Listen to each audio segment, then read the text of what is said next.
Good morning students. आज हम class 4th में मैथ्स का chapter number 6 multiples and factors के चैप्टर को आपको स्टार्ट करवाएंगे। तो इस चैप्टर में हम आपको मल्टीपल्स और उसके फैक्टर्स के बारे में बताएंगे और इसके कुछ क्वेश्चन सॉल्व करवाएंगे। तो सबसे पहले हम पढ़ेंगे मल्टीपल्स क्या होता है। मल्टीपल्स होते हैं जब भी हम किसी भी नंबर को, किसी भी, यहाँ पे आप देख रहे हैं, किसी भी नंबर को जब हम मल्टीप्लाई करते हैं, किसी भी डिजिट को, किसी भी नंबर को जब हम 1 से 2 से 3 4 5 या अप टू सून किसी भी नंबर से मल्टीप्लाई करते हैं, यानी दो नंबर्स को जब हम मल्टीप्लाई करते हैं तो उसका जो आंसर आता है वो हमारा मल्टीपल होता है। जैसे आप यहाँ देख रहे हैं, 5 को हमने 1 से मल्टीप्लाई किया 5 आया, 5 को 2 से मल्टीप्लाई किया 10 आया, ऐसे ही 3 से किया तो 15 आया। किसी एक डिजिट को हम अलग अलग नंबर से मल्टीप्लाई कर रहे हैं, जो उसका आंसर आता है वो उसके मल्टीपल्स होते हैं। तो यानी कि 5, 10, 15, 20, 25 ये सब उसके मल्टीपल्स हुए। तो आया आपको समझ में कि मल्टीपल्स क्या होते हैं।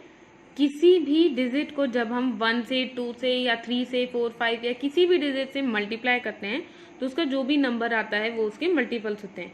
अगर हम एकदम आसान भाषा में, लैंग्वेज में कहें तो हम ये भी कह सकते हैं कि जो हमारे टेबल्स होते हैं, जो हम टेबल्स लिखते हैं, वो हमारे डिजिट के मल्टीपल्स होते हैं। जैसे 2 के मल्टीपल्स क्या हुए, 2, 4, 6, 8,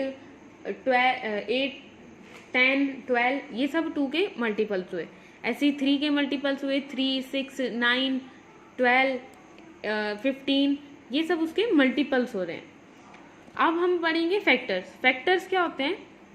फैक्टर्स होते हैं कोई भी एक ऐसा नंबर जिससे दी हुई डिजिट कंप्लीट डिवाइड हो जाए बिना कोई रिमाइंडर छोड़े।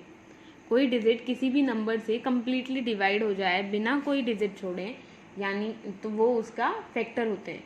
या हम कह सकते हैं कि जो डिजिट जिस टेबल में वो डिजिट आती है वो उसके फैक्टर्स होते हैं।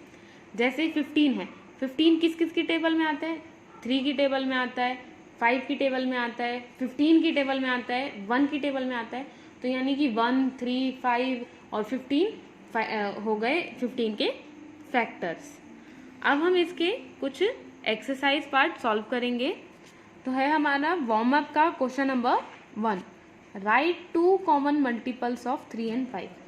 कॉमन मल्टीपल का मतलब होता है जो कि दोनों डिजिट के लिए हो, मतलब एक ऐसा मल्टीपल हमें देखना है जो 3 का भी मल्टीपल हो और 5 का भी मल्टीपल हो, दो। तो एक चीज़ और हम आपको बता देते हैं कि जो ज़ीरो होता है वो हर एक डिजिट का मल्टीपल होता है। कोई भी डिजिट है उसका अगर हमें एक मल्टीपल बताना है तो हम उसको 0 भी बता सकते हैं, क्योंकि 0 जो होता है वो हर किसी का मल्टीपल होता है। तो हम यहाँ पे लिखेंगे 2 common multiples of 3 and 5।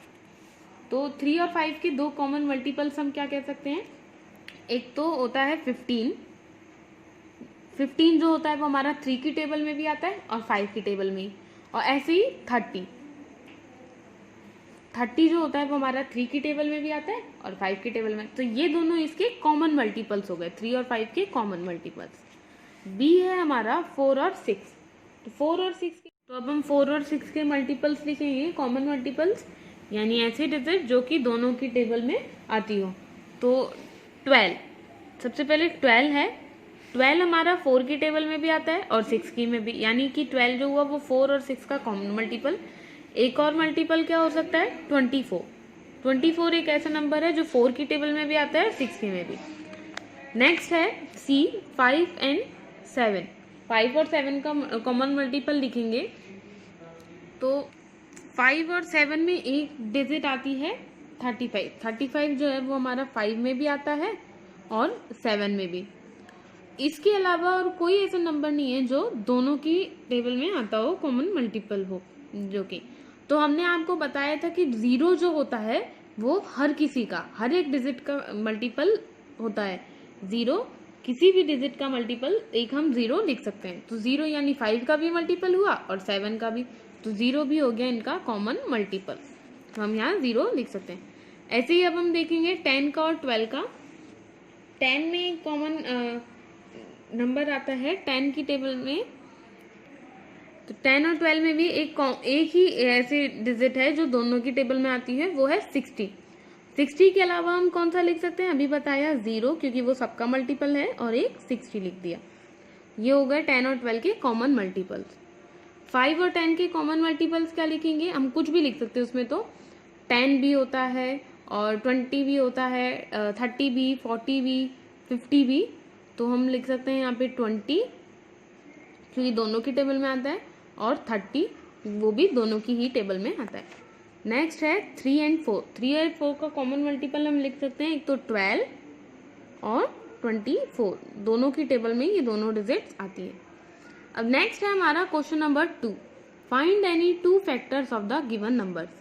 Factors हमने आपको बताया कोई ऐसी डिजिट जो कि डिजिट से कंप्लीट डिवाइड हो जाए, यानी कि इसकी टेबल में वो कंप्लीट आता है अगर वो कंप्लीट डिवाइड हो रहा है तो 45 किस किस की टेबल में आता है, 45 आता है एक तो 5 की टेबल में और एक 9 की टेबल में। यानी कि अगर हम 5 को 45 से डिवाइड करेंगे तो वो कंप्लीट डिवाइड हो जाएगा, और ऐसे ही 9 को 45 से डिवाइड करेंगे तो वो भी कंप्लीट डिवाइड हो जाएगा।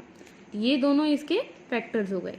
ऐसे ही 63 के फैक्टर्स क्या हुए, 63 एक तो आता है हमारा 7 की टेबल में और एक 9 की टेबल में, तो ये भी हो गए इसके फैक्टर्स। जिसकी टेबल में आते हैं यानी वो उसके फैक्टर्स हुए, क्योंकि वो उससे कंप्लीट डिवाइड हो जाएंगे।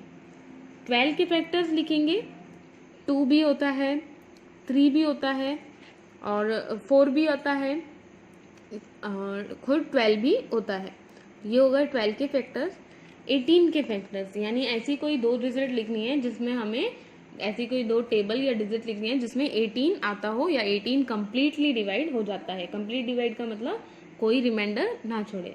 तो क्या हो सकता है, 2 हो सकता है, 3 भी हो सकता है और 6 भी हो सकता है।